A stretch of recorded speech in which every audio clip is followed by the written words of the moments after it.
দমক দেন, দমক দেন। এই, হ্যাঁ, হ্যাঁ, এদিকে ঠিক আছে। বসো গিয়ে। এবার বুঝো কি একবার কি শয়তানি মনে করছো? শাহ আলম হুজুরের দমক খাইবা তখন বুঝবা। বুঝে বুঝে যে কই কথা তো হলো না। আবার দিয়া লাগবো না। এই, যারা বাইরে আছেন সকলে ভিতরে ভিতরে আসেন, এসে ভিতরে বসেন। আসেন। আর না হলে বাড়ি যান গা। না না, এত শক্ত কথার দরকার আইবো তারা অন্য বেটা ওই এবার সাদ্দর মুড়ি দিয়ে সাইড কোনা ইচ্ছে কি তারে হয় তো অসুবিধা কি? হিন্দু হইলে তো পারতো না। আমি যে ইন্ডিয়া মাহফিলও যাই, তোমার চাইতে ভালো ভালো হিন্দু হইয়া বইয়া থাকে মাহফিল ভিতরে আইব তো আইব। ইন্ডিয়া মাহফিল মুসলমানের লেগে প্যান্ডেল করে একটা, আমার মাহফিল ইন্ডিয়া ওখান তো যাইতাম পারি না ঝামেলা।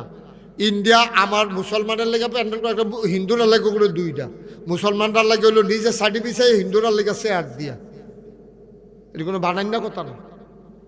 ইন্ডিয়ার ভিতরে হিন্দুদের জন্য আলাদা প্যান্ডেল করা হয়। আর আমারে আখাউড়া দিয়ে ঢুকছিলাম, মাহফিলা ছিল উদয়পুর। এই যাইতে যাইতে আমার এমন কোনো বাজার নাই আমারে নামাইছে না। আমি কি তো তোমরা এমনি নিতে নিতে আজ মাহফিলের আগে যাইতে পারবানি? হুজুর তারা সবার আবদার, আপনার কুদুর দৈরা দৈরা চাইব। হিন্দুরা সব দাঁড়ায় বেড়ে লাইন ধরে, আর এটা কি আপনারা বেড়ে ধরবো, তারা তো ধরক না, ধরে না কি করবো, তারা ধরতো চায়, আমি ধরতো দিয়া রাখছি। কি আর মার হাবা কর না কেন তেকো আইসি নিতে।